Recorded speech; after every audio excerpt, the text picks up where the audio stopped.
Salut, c'est Apo86, bienvenue dans ce nouveau retour sur spécial Halloween. Alors, prêt à frissonner? C'est après ceci.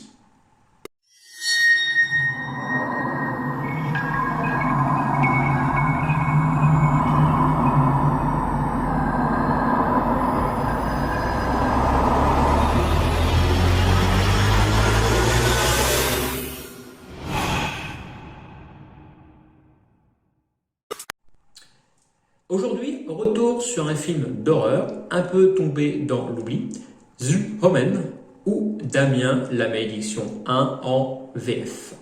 Film sorti en 1976 et réalisé par Richard Donner, à qui l'on doit entre autres Maverick, donc je vous ai parlé ici, mais aussi Superman 1 et 2, Lady Hawk et bien sûr la saga Les Armes Fatales. L'idée du film naît après le succès de Rosemary Baby de Roman Polanski, sorti en 1968, et bien sûr de L'Exorciste, sorti en 1973. Voulant surfer sur la mode des thrillers religieux, l'histoire proposée par Harvey Benner et scénarisée par David Seltzer se penche sur un sujet peu usité à l'époque, l'Antéchrist. C'est un petit peu couillu pour l'époque puisqu'on est en pleine période hippie et il y a beaucoup de groupes extrémistes religieux qui font leur apparition à l'époque également. Donc pour aider ce film, on choisit Richard Donner, principalement connu à l'époque pour les séries TV comme Perry Mason, Les Rues de San Francisco, Les Mystères de l'Ouest et La Quatrième Dimension. Il a également tourné quelques films, mais assez oubliables pour l'époque. Ce film donc fut son premier grand succès à l'écran et vous allez savoir pourquoi après. Pour incarner Damien, on fait un grand casting et c'est le jeune Harvey Stephens qui est choisi. Pourquoi? Parce que selon l'anecdote, il aurait agressé Richard Donner lors du casting afin de le convaincre. William Holden est ensuite choisi pour incarner le rôle de son père adoptif, mais celui-ci refuse de tourner le film qui parle du diable. C'est donc Gregory Peck qui sera finalement choisi. Alors pourquoi Holden a-t-il si peur de tourner dans un film qui parle du diable? Eh bien, tout simplement parce qu'il est superstitieux et peut-être pas tort après quand on sait ce qui s'est passé sur le film. Voilà, je vais vous citer quelques anecdotes, vous allez voir, c'est quand même assez troublant. On commence donc par l'avion de Gregory Peck et de la prod, qui en provenance de Los Angeles, tous les deux furent frappés de la foudre. Voilà, la foudre a tombé sur les deux avions consécutivement, donc c'est quand même très beau hasard, voilà. Enfin, mal au hasard, on va dire plutôt. Ensuite, il y a eu une bombe de l'Irak qui explosa dans le restaurant Scott Oster's Bar le 12 novembre 1975, alors que plusieurs membres de l'équipe du film s'apprêtaient à y manger. On continue avec les avions. Celui qui devait transporter l'équipe afin de filmer Londres vue du ciel s'écrase après une collision aviaire. Déjà, bon voilà, bizarre également. Lors du tournage de la séquence de la réserve africaine, lors d'un passage qui n'a pas été retenu d'ailleurs lors du film, il y a un tigre qui attaque et qui tue un des gardiens du parc. Voilà. Et moins de 2 mois après la sortie du film, Jordan Richardson, qui avait supervisé la scène de la décapitation de Jennings, est victime d'un grave accident de la route aux Pays-Bas alors qu'il tournait un contre loin. Donc, bien qu'il ait survécu, sa coéquipière et l'assistance, donc Liz Moore, et meurt, elle, tenez-vous bien, décapitée. Hasard.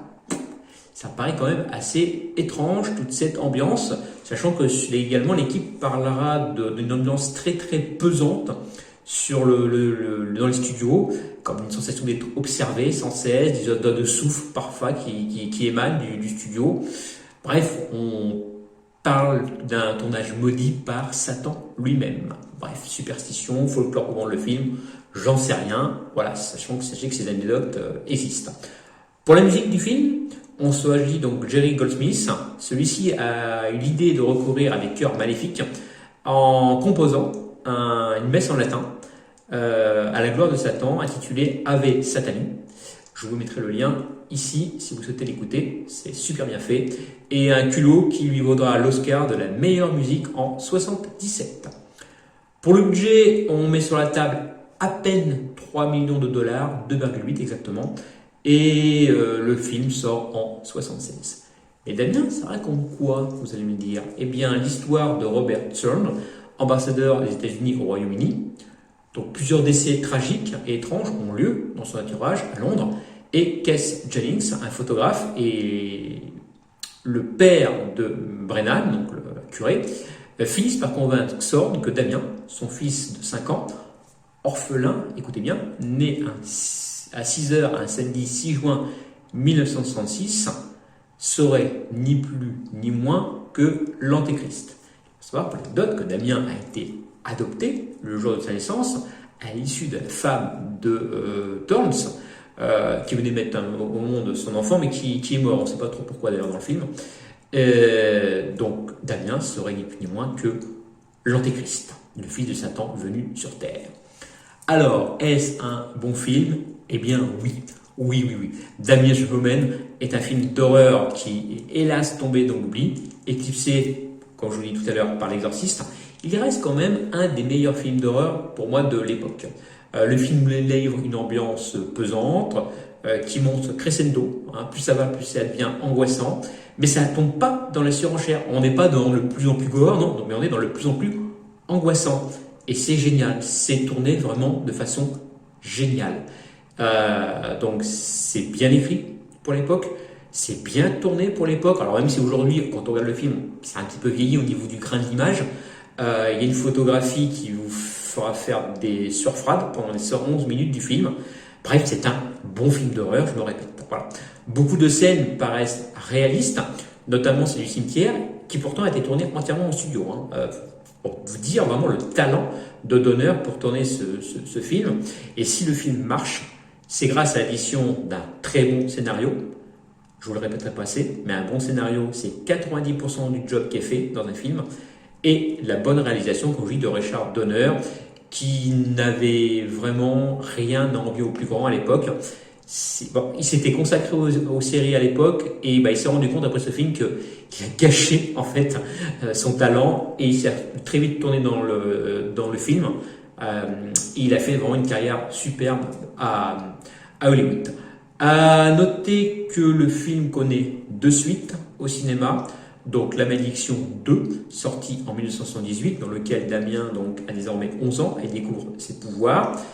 Bien plus intéressant d'ailleurs que ce premier opus. La Malédiction finale, en 81, où Damien est désormais adulte, devenu milliardaire. Il est à la tête d'une multinationale, il est également gourou du sexe satanique. Et c'est l'épisode dans lequel son règne doit prendre fin, tout simplement. Il y a eu ensuite un téléfilm intitulé La Malédiction 4, l'éveil, téléfilm raté, dans lequel on apprend que l'Antéchrist sera revenu sous forme d'une fille.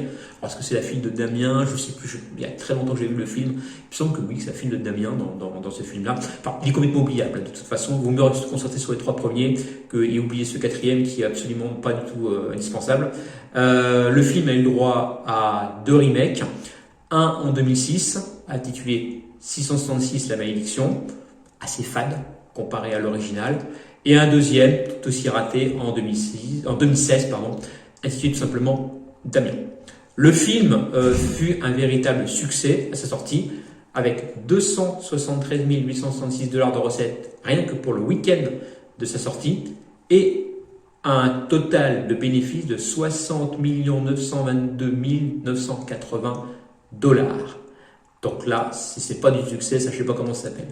Sur Metacritic, le film obtient la note de 62 sur 100. Petite note, pourtant, par rapport au film.